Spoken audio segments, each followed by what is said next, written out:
Hi hello வணக்கம். எல்லோரும் எப்படி இருக்கீங்க? நல்லா இருக்கீங்களா? இன்றைக்கான டேட் வந்து 27th நவம்பர். ஆக்சுவலாக வந்து 28, 29 2 நாளுமே வந்து ஹெவி ரெயின் அலர்ட் சொல்லியிருக்காங்க நாகப்பட்டினத்துக்கு. அதனால சரி மாவு அரைச்சி வைப்போம் அப்படின்னு மாவு அரைச்சேன். எப்பவும் போடுறத விட கொஞ்சம் கூட போட்டு தான் அரைச்சி வச்சுருக்கேன். ஏன்னா கரண்ட் இல்லாமல் போயிடுச்சுன்னா என்ன பண்ணுறது அப்படின்னு. இன்றைக்கே சுச்சுவேஷன் அப்படி தான் இருக்குது. பாருங்களேன், நான் லாஸ்ட்டாக அரைச்சி முடித்து கிரைண்டர் துடைக்கும் போது கரண்ட்டு போயிடும். இது எதுக்காக உங்களோட நான் ஷேர் பண்ணிக்கிறேன் அப்படின்னா, அல்ட்ரா கிரைண்டர் வந்து சூப்பராக இருக்குது. நான் வாங்கி 1 மாதம் ஆகிடுச்சு. கிரைண்டரும் சூடாக மாட்டேங்குது, மாவும் சூடாக மாட்டேங்குது. சூப்பராக இருக்குது. ரிவ்யூ பார்த்துட்டு தான் வாங்கினேன். நல்லா இருக்குது. அதே மாதிரி ஒரு 15 மினிட்ஸ் ஆகுது உளுந்து அரைச்சி கொடுக்குறதுக்கு.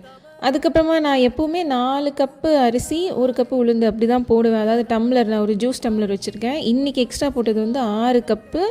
அதுக்கப்புறம் வந்து 1.5 கப்பு உளுந்து அந்த மாதிரி போட்டதுனால ஒரு 1 hour ஆச்சு எனக்கு அரைக்கிறதுக்கு. இல்லைன்னா ஒரு 45 மினிட்ஸில் வந்து அரைச்சிருது. சூடும் ஆக மாட்டேங்குது. நல்லாயிருக்கு. கரண்ட் போயிடுச்சு பாருங்கள். பாய், தேங்க்யூ.